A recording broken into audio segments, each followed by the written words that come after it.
Where is the freedom of speech for the 1,500 Palestinians killed in Gaza? Where's the freedom of speech for the students?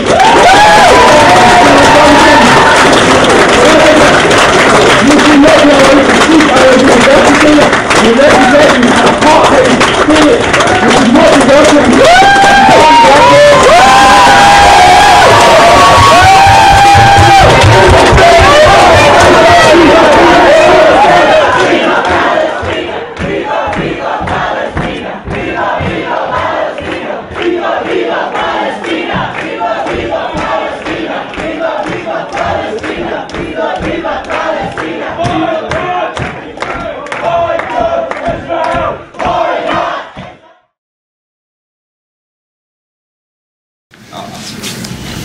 Okay, well, thank you very much. I'm very glad to be with you here. Thanks, Brandon, for this introduction. Thanks for camera and whoever helped me come here. Look, you know, the main reason why I'm here is to speak to you from the first source, tell you about what's happening, you know, in the Middle East, what's happening in Israel, what's happening, of course, through my story. Because I believe I spent enough time in California, in the States, I spent enough time in this country, I spent enough time in England, in Australia even, in South Africa, wherever you want. I'm a Bedouin, keep moving all over, and I'm finding that people don't have enough let me say, knowledge or background about what's happening in the Middle East, and that's really a sad thing. So that's why I'm here for, just to share a personal story, not to speak about politics, not to speak about anything that you heard from this, poster, whatever that is. So, and I was a student until a few years ago, so just like yourself, ask me any questions that you want, really, about Israel, about Middle East, about politics, about human rights, whatever you want to ask. I'm here for that. And coming from the Middle East, from Israel, I arrived yesterday. I've been following the news from Libya, what's happening in Libya right now. And in the last few days, it's very sad what's happening there. To see the regime is bombing and like right and left killing people, innocent people, who just want to live like yourself, like everybody here. That's very sad. Now what's happening in Egypt, of course, in January 25th, you remember? January 25th, it happened in Tahrir Square in Cairo. 2.5 months, almost, more than 2 months, it happened in Tunisia.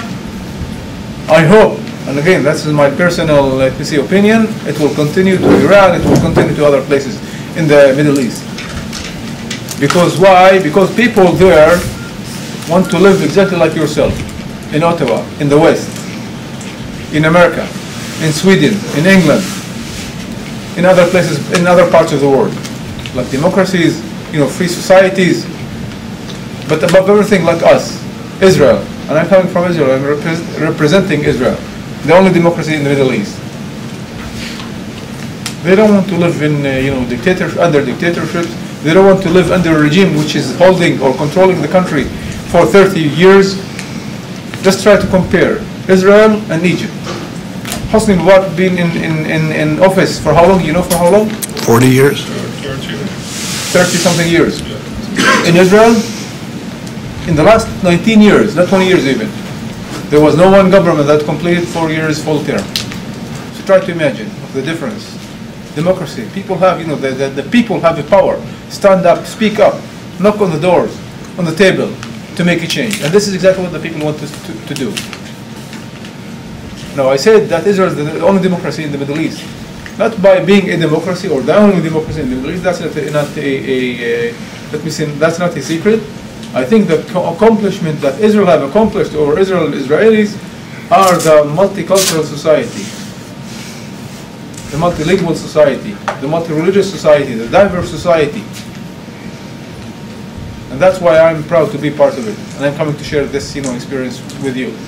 John Allen used to be the Canadian ambassador in Tel Aviv until last year. John Allen, you know the name? No? Was your ambassador in Tel Aviv, to Israel. And I used to speak with him as diplomat to diplomat about the relations because the relations between both countries are not only based on government relations, but also for people to people. And he was always telling me, about, by the way, he's a hiker, not a hiker, a biker, with bikes, bicycles. We used to speak with each other, and he was like telling me about how, similar the society in Canada or the country, Canada and Israel, they are similar to each other. Both with diverse societies, immigrants, people coming from all over the world, living with each other, competing sometimes with each other. And that's, the beauty of the country. That's the strength of every democracy today. Seeing Muslims and Arabs and Jews and Christians and people who are coming from South Africa, South America, Africa and South America, and all over the world to live. And this is the thing. Those are the beauty of a democracy. And that takes me. Of course, that's what what makes me a proud Israeli. That takes me back to 2006, in December 2006, when I went to serve in San Francisco. I was assigned to be the Deputy Consul General in San Francisco for Israel, the number 2. We have a small consulate there. We have 9 consulates around the states, and of course one of the small is in San Francisco. And I went to serve as a Deputy Consul General for the Northwest. And when I went there, people told me, look, you have to take a shield with you, a bulletproof shield, because you are going to one of the most, politically opinionated places on earth. When you speak about government, when you speak about America, when you speak of America, Israel, and so on, you have to be very careful. Now, I went with full of excitement, because, representing my country, I'm a minority of my own country, representing, Israel, representing that's not an easy thing. To be a government employee today is not an easy thing, wherever you go. If that's in America, if that's in Canada, if that's in Israel, if that's in Africa, wherever you go, you're representing a government. And government, what does it mean. Now, to be a diplomat, that's even worse than that. A diplomat have to, to represent the entire country. To be an Israeli diplomat, it's not a secret. Of course, that's even worse than that. Not worse, but I'm saying it's very challenging. Now, to be a Bedouin, Muslim, Arab, Israeli diplomat, that's even tenfold different. You have to stand with it. What can you do? You can't escape it. That's a fact. So I'm arriving to San Francisco in December 2006, representing the right and the left and the religious and the secular, the Arabs, the Jews, the Christians, whatever. By the way, that's the strength. This is where you are examined as an Israeli citizen, as a diplomat, as a human being, not as a minority in your own country. To represent everybody, because as a diplomat, you have a moral responsibility, and that's first of all and above all to open doors to your country, be a bridge between your country, the country that you represent, with other people, other countries, other nations. This is what you are there for, and you have to do it. I think it have to come from the heart, from the bottom or top of the heart. What do you call it here in Canada? What do you say? Bottom of the heart, top of the heart, whatever. Okay, it has to come from the heart. Otherwise, that's it. And I'm coming I'm coming with the story, of course, later. I'm coming from a culture, okay, a heritage, Bedouin. I grew up as a shepherd until 8 years old. I've never seen electricity. I've never seen running water.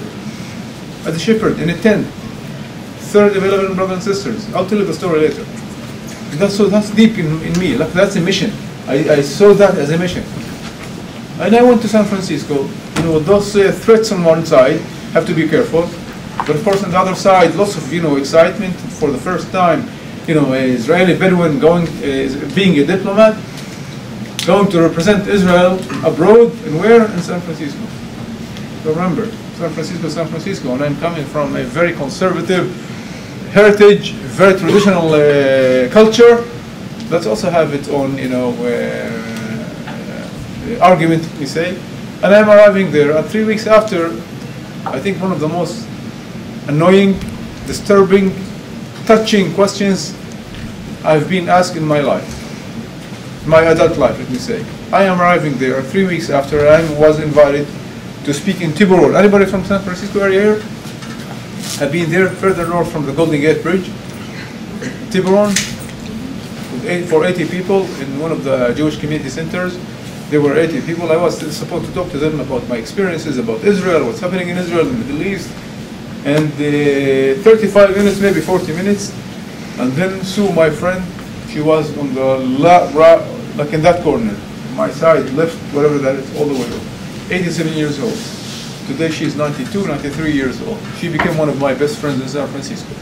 She stood up and she told me this question. She asked me this question. How come that if you are a Bedouin Muslim, and I told her, of course, again, I will tell you the story in a minute. How come that if you are a Bedouin, if you are a Muslim, representing Israel's Jewish state? That's one thing. She wanted to know. That's the first part of the question. The second part, even much harder than that. How do you feel if you were sent, not who you were appointed, how do you feel if you were sent thousands of miles away from your family, from your village, to advocate for Israel's equality, for Israel's democracy, while back home among your own country, among your own village, brothers, sisters in the village, you are not entitled to this kind of democracy, to this kind of equality, because you are a minority.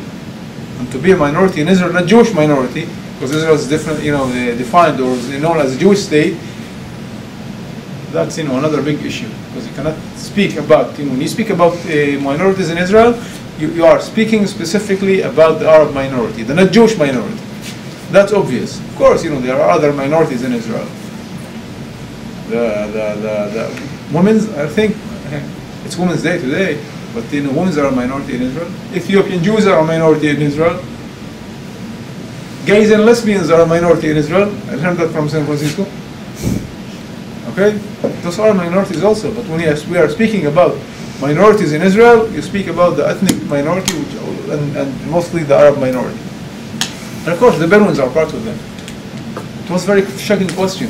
What can you ask here? When you can, one of the really first, try to imagine, be in my place, not in my shoes, khas khalil, as we say. Okay, it's not, but be in my place and try to, in status and position. What are you going to answer her? On one side, she's asking a very tough question. The second part, is Israel equal? Is Israel like a 100% democracy? So I told her, no, it's not a democracy. It's not 100%. We're not a perfect country. We have our own issues. Not like America, not like Canada maybe. We're not perfect. You're perfect. We're not. We are celebrating 64 years of independence. It's not a joke. It's fact.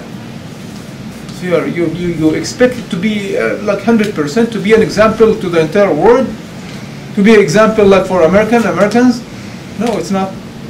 Now the part of the question was, I had to explain to her that Israel. But by the way, what, my friends, just again from here, I grew up on the fact that Israel is it's a Jewish state and it's part of the Jewish identity. No matter where you go, if you go to Siberia, to Africa, to South America, to the States, to Canada, if you are Jewish, Israel is part of your identity. And again, I'm speaking from perspective of a minority, ethnic minority in Israel. And the fact, that's what I grew up with, that if you are Jewish, you have to know, it's part of your identity. You can say 1%, 20%, if you were Chabadnik, that's 300%. And I'll tell you later about my experience with Chabad, the ultra-Orthodox Jewish community. But Sue, whatever, I'm sorry, I want to, without names. Okay, she was Jewish, and she asked me this question. I expect her to know, but she didn't know. Not only she didn't know, she's part of American society. I'm not speaking about Alabama and Mississippi. Friends, believe me, I'm speaking about one of the most, they told me, the most politically opinionated on earth. About Berkeley, about San Francisco. They're supposed to know. But she didn't know. Now I told you that one of the most politically opinionated on earth, I think besides Israel, because Israel, no matter where you go, if you go to the market, if you go to the kindergarten, everybody has something to say. Everybody wants to talk. Everybody have a political opinion. So I told her, first of all, I have to explain, believe me from the beginning, 20% of the Israeli population are Arabs. So what if it's a Jewish state? 20% of the population in Israel are Arab. Muslims, for the most part, Christians, Druze, and of course the Bedouins are part of them. We are Muslim. We are part of the Muslim community in Israel. And he had to explain to her, by the way, the Bedouins are, you know, a minority within another minority. We are parts of the Arab minority in Israel. Bedouins, you know, are shepherds, very similar, I think, to the First Nations in this country. Used to be tribes, we are a tribal society. That's the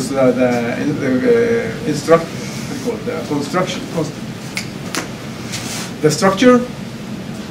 One tribe, it's like the Three Musketeers, you know, one for all for one, one for all. A social unit, very close relations between each other. Shepherd society, used to live in tents. Those of you who have been to Israel and the Middle East, you know that very well. In Israel, we are divided into two places, like two different communities. In the north, 40,000 people, that's where I'm coming from, in the Galil, and of course the majority are living in the south, the desert of the Negev. And Bedouins, you know, the origin is from the desert. Bedu, Badia, what's a Badia? Anybody knows? Speaks Arabic? Badia is a desert. We are desert people. We used to be like moving from place to another, riding camels, horses, living in tents. 130,000 in the Negev. That's the majority. Now all over the Middle East, of course, we are, I can't know exactly the numbers, but the southern part of Jordan are Bedouins. Sinai, which is Egypt today, are also Bedouins. Bedouins live in the Gulf states today, far north, very far north and east part of Saudi Arabia. And we're spread all over, in the Bedouins. We are part of the Muslim world. But we used to be nomads, moving from one place to another. So religion and education were never part of our tradition. We used to move. We didn't build schools. We didn't build mosques. But we developed throughout the years the tribal rules or set of morals that guided our, you know, our lives, let me say. And this is who we are. Now in Israel, of course, our relation with Israel didn't start till 1948, but even like years before.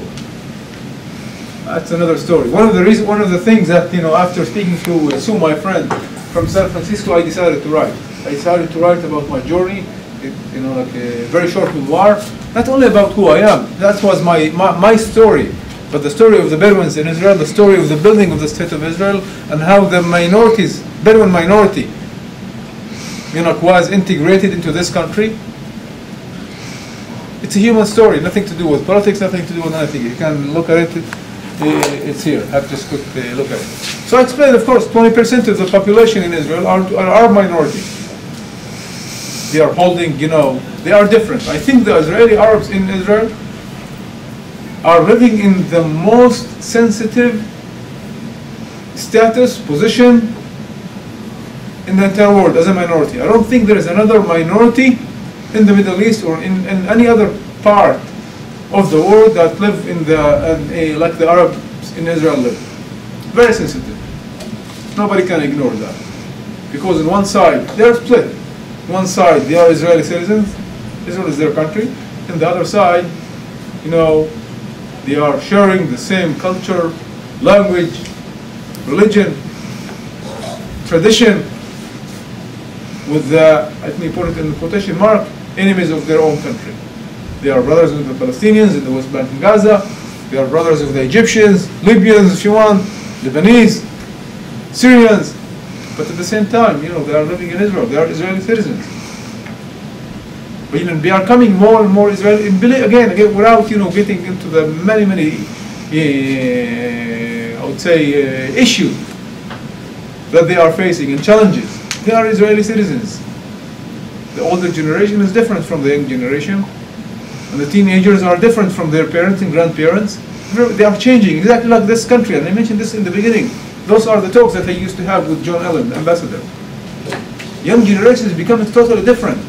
Parents who are coming from South Africa, South America, all over the world. And the young generation is exactly like becoming, it's kind of a melting pot. You know what's a melting pot? People coming from all over and, you know, becoming Israeli society. And if you are speaking about Israeli society, that doesn't mean that speaking about Jews, religious, secular, or whatever. No. Speaking about, you know, people who are coming from different backgrounds. That's the beauty, that's the strength of the country. Israeli Arabs, you know, holding leading positions in Israeli academia, holding leading positions in scientific institutions, hospitals. Go to the Nahariya hospital in the north if you've been to Israel. The director is an Arab. Most of the doctors are Arabs. Most of the nurses are Arab. But you know what, my friends? That's one thing.